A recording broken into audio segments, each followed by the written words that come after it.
अस्सलाम वालेकुम, मेरा नाम मुबशर लुकमान है। आप देख रहे हैं मुबशर लुकमान यूट्यूब चैनल। कुछ आज मिली जुली खबरें जो मैं आप तक लेके आ रहा हूँ और कोई एक खबर की तफसील में नहीं जा रहा, बट मैं आपको एक कलेक्शन ऑफ न्यूज़ आपको याद करा दूँ। आज मैं बड़ी इंपॉर्टेंट कुछ दिन है। पहले तो मैंने आपको ये बताना है कि मेरा फेसबुक का जो अकाउंट है ना, वो that is in serious trouble. उसको फेसबुक ने रेड स्ट्राइक्स की हुई, क्योंकि उसके ऊपर मैंने बुरहान वानी के लिए, जो कश्मीरी हमारे शहीद बच्चा था, उसके हक़ में मैंने पोस्ट वगैरह की। कुछ और लोगों ने मेरे उस पर पोस्ट शेयर की मेरे अकाउंट से, मेरी टीम वालों ने, कश्मीर की यकजहती के लिए, कश्मीर के ऊपर आवाज़ बुलंद करने के लिए। तो फेसबुक ने ऊपर हमें वार्निंग भेज दी है कि जी आपका शायद अकाउंट ही हम डिलीट कर दें। आप बहुत ज़्यादा जो है इस तरह की चीज़ें देते हैं जो हमारी कम्युनिटी में नहीं होनी चाहिए। कुछ और लोगों को मैं जानता हूँ, मेरे दफ्तर में काम करते हैं, उन्होंने भी कश्मीर के लिए मुख्तलिफ आवाज़ें निकालने की कोशिश की, तो उनको भी फेसबुक से वार्निंग्स आ गई। सवाल ये पैदा होता है कि कश्मीर में कोई दहशत गर्दी तो हो नहीं रही, कश्मीर में फ्रीडम फाइटर्स हैं। वहाँ पे अपनी आज़ादी के लिए, जीने के लिए वो इल्तिजा कर रहे हैं। वो को खुदा न खास्ता उनकी जो जद्दोजहद है वो पूरी जमहूरी तरीक़ों से हो रही है। किसी के पास वेपन नहीं है, किसी के पास असला नहीं है, किसी के पास पत्थर भी नहीं है कि उससे वो किसी को मार सकें। वो बस जुलूस निकालते हैं, आवाज़ बुलंद करते हैं और फिर भी काबू में नहीं आते इनके 8 लाख इंडियन फ़ौजियों के वहाँ पे। तब या तो मैंने बहुत पहले आइडिया दिया था, उस वक्त फिरदौस आशिक अवान थी वज़ीर इत्तलात, कि हमारे में एबिलिटी है कि हम अपना सोशल मीडिया पूरा प्लेटफॉर्म उनको बना के दे सकते हैं, ताकि हम ये मोहताज ही ना रहें फेसबुक वगैरह के। वो उस पर बड़ी मीटिंग्स वगैरह भी बुलाई फिरदौस भी नहीं, बड़े लोग थे, लेकिन वो आइडिया फाइनल नहीं हुआ। आज मैं ये समझता हूँ, और इसमें मैसेज के थ्रू मैं इमरान खान को भी रिक्वेस्ट करूँगा कि वो हमारी टीम को अगर कहे तो हम उसको 24 घंटे में, 24 दिन नहीं मैं कह रहा, मैं 2 हफ्ते नहीं कह रहा, मैं 24 घंटे कह रहा हूँ, 24 घंटे में हम एक ऑल्टरनेट सोल्यूशन दे सकते हैं और गवर्नमेंट उसको यूज़ करे। गवर्नमेंट करेगी तो खुद लोग खुद ब खुद उस पर आ जाएंगे। फिर हम कम से कम अपनी आवाज़ तो डाल सकते हैं कश्मीरियों के लिए, उनकी यकजहती के लिए, फ़लस्तीन में होने वाले मज़ालिम के लिए, हिंदुस्तान में मुसलमानों के ऊपर होने वाले मज़ालिम के लिए। तो ये, ताकि हम, ये तो नहीं मैं कह रहा कि हम फेसबुक को बंद कर दें, लेकिन ऑल्टरनेट मीडिया ज़रूर होना चाहिए हमारे पास कि हम जहाँ पे ये चीज़ें रेस कर सकें। बहरहाल गुज़श्ता एक हफ़्ते में इमरान खान वैसे ही मीडिया की ज़ीनत रहे हैं बहुत ज़्यादा, ख़ास तौर सोशल मीडिया पे। कहीं उनकी पजीराई हो रही है, कहीं उनके ऊपर तनकीद हो रही है। उनके नाक़दीन ये कह रहे हैं कि 2 साल पूरे होने पे उन्होंने कोई कारकर्दगी नहीं की, और उनके हामी जो हैं वो ज़मीन आसमान से के कुलाबे मार रहे हैं। और सबसे पहले 2 बातों का हवाला दिया जा रहा है। एक, करंट अकाउंट डेफिसिट में जो बहुत ज़्यादा इम्प्रूवमेंट हुई, और दूसरा जो करप्शन में कमी हुई। 6000 पता नहीं कितने बिलियन से लेके अब चंद 100 बिलियन तक आ गई है। तो कह रहे हैं कि करप्शन में बड़ी वाज़ेह कमी है। नाक़दीन उनके कहते हैं कि जी काम किया ही नहीं, काम करेंगे तो करप्शन होगी, तो जब काम ही नहीं किया तो फिर करप्शन कैसी। तो ये नाअहली है। बहरहाल ये चल रही है। अब यौम शुहदाए कश्मीर के ऊपर इमरान खान ने बड़ा स्ट्रॉन्ग मैसेज दिया, और जो कि देना चाहिए था, जो कि हर पाकिस्तानी को देना चाहिए। लेकिन खुशी मुझे इस बात की है कि मुतअद्दिद जो हमारे लीडर्स हैं वो कश्मीर के लिए आवाज़ उठा रहे हैं, अपोजिशन के हों या हुकूमत के हों। लेकिन मुझे आवाज़ नहीं आई अभी तक तो मौलाना फजल रहमान की नहीं आई। मौलाना फजल रहमान कई साल तक कश्मीर कमेटी के सरबराह भी रहे, लेकिन कश्मीर के हक़ में ना आवाज़ निकालना मुझे अजीब लगा। मुझे उनसे उम्मीद है कि वो इस पर बहुत सख्त इंडियन एट्रोसिटीज़ के ख़िलाफ़ जो है वो आवाज़ उठाएंगे। देखते हैं ये उम्मीद बार आती है कि नहीं। अब मेरे पास एक लिस्ट है कि अक़वाम मुत्तहिदा की सालाना जायज़ा रिपोर्ट के मुताबिक 200 ममालिक में से 93 ने पायदार तरक्की का गोल नंबर 13 क्लाइमेट एक्शन हासिल किया। इसे पाकिस्तान भी उनमें, जिन्होंने बिलियन ट्री सुनामी मनसूबा, clean green Pakistan programmes, electronic और व्हीकल पॉलिसी जैसे मनसूबों के ज़रिए ये अहदाफ जो हैं 2030 की मुकर्ररा मुद्दत से 10 साल पहले ये हदफ हासिल किया। अब यह अक़वाम मुत्तहिदा कह रहा है, इससे मेरा ख्याल है हर पाकिस्तानी को फ़ख्र होना चाहिए। प्राइम मिनिस्टर ऑफिस जो है उन्होंने हुकूमत को सफारती तौर पे मिलने वाली कामयाबियों के हवाले से एक बड़ी खुसूसी वीडियो भी बनाई है और उसमें वज़ीर आज़म की आलमी सतह पे मकबूलियत को दिखाया गया है, जिसमें भारतीय वज़ीर आज़म नरेंद्र मोदी जो है उसकी पाकिस्तान और मुसलमान खिलाफ साजिशों को किस तरह से बेनकाब किया। मोदी को फाशिज्म से लिंक करके उन्होंने लोगों को सोचने पे मजबूर कर दिया कि मोदी वाकई एक फाशिस्ट है। अब नैब जो है वो बड़ी मुतहरिक हो गई आजकल अपोजिशन के ऊपर। आपने कुछ दिन पहले देखा होगा, हमारे एक एंकर दोस्त ने भी कहा था कि आने वाले दिनों में नैब बड़ी मुतहरिक हो जाएगी। वो हो गई। आसिफ अली जरदारी जो है, उनका जो बिलावल हाउस है कराची का, उसके ऊपर तो नैब अब कन्विंस्ड है। वो कहते हैं जी ये करप्शन के पैसों से बना, ये और किसी रकम से नहीं बना, और उसके ऊपर नोटिस चस्पा कर दिए गए हैं। वो कहते हैं हमने इस हवाले से एक सवालनामा भी भेजा था जरदारी साहब को, जिसका उन्होंने जवाब ही नहीं दिया। हम लोगों को तो बताते हैं सारे हमारे लीडरान के कानून की पासदारी करें और ताउन किया करें, खुद वो जो है करते नहीं हैं। अब क्या कहते हैं कि हर आदमी को समझ आ गई कि जब नैब उससे कोई सवाल पूछ रहा हो या एंटी करप्शन पूछ रहा हो तो वो बीमार हो जाता है। अब देखा ना, जैसे वो पैल्पा के हेड हैं, पाकिस्तान एयरलाइन पायलट एसोसिएशन के कैप्टन नरेजो, उनको जब शो कॉज नोटिस मिला तो उन्होंने फौरी तौर पे कह दिया, उनका जी मुझे तो कोरोना है, तो मैं तो क्वारंटीन में हूँ, तो मेरे से तो ना सवाल का जवाब दिया जाएगा ना पूछा जाए, तो ये वो तो अब डिलेइंग टैक्टिक्स, ये सब कोई तरीके आ गए। लेकिन नैब ने आज राइवेंट पैलेस के ऊपर भी एक नोटिस चस्पा कर दिया और लगता ही है कि इस वक्त हरकत जो है वो बिहाइंड द डोर्स वो बड़ी तेज़ हो गई है।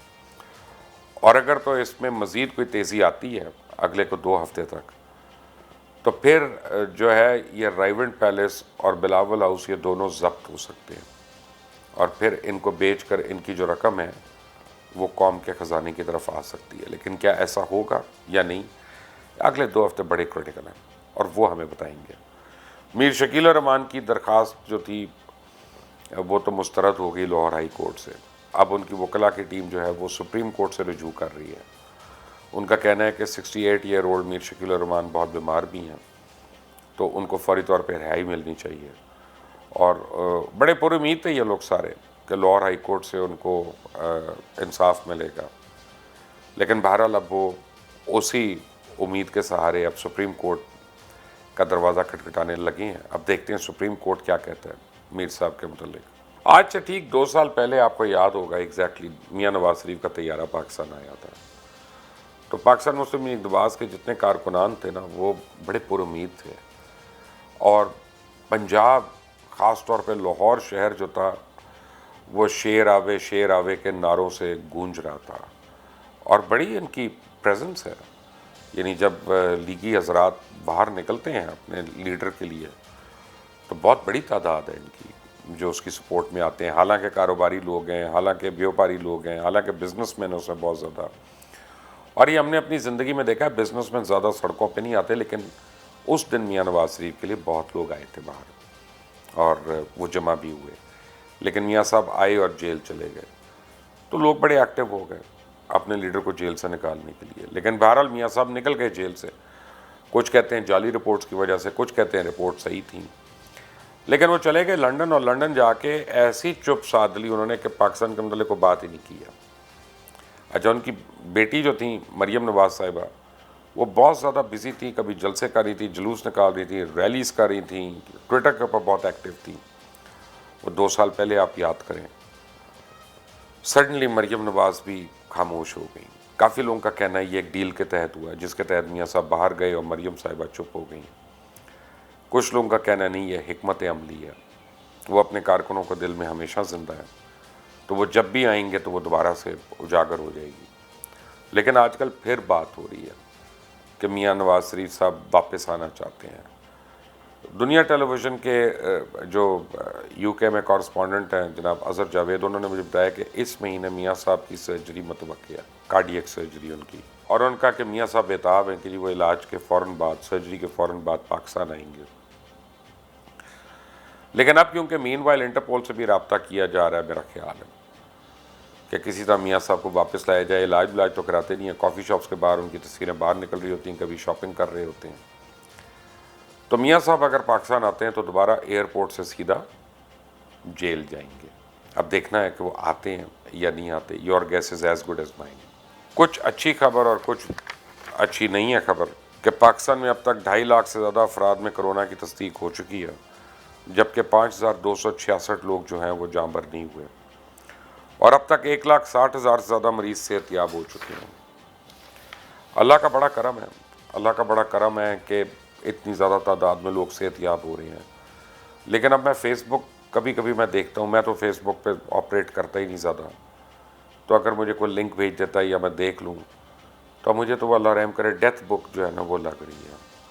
इतने लोगों की, जानने वाले लोगों की हमारी जो है बुरी खबरें हमें सुनने को मिल रही हैं। अल्लाह ताला सबको शिफाए कामला अता फरमाए।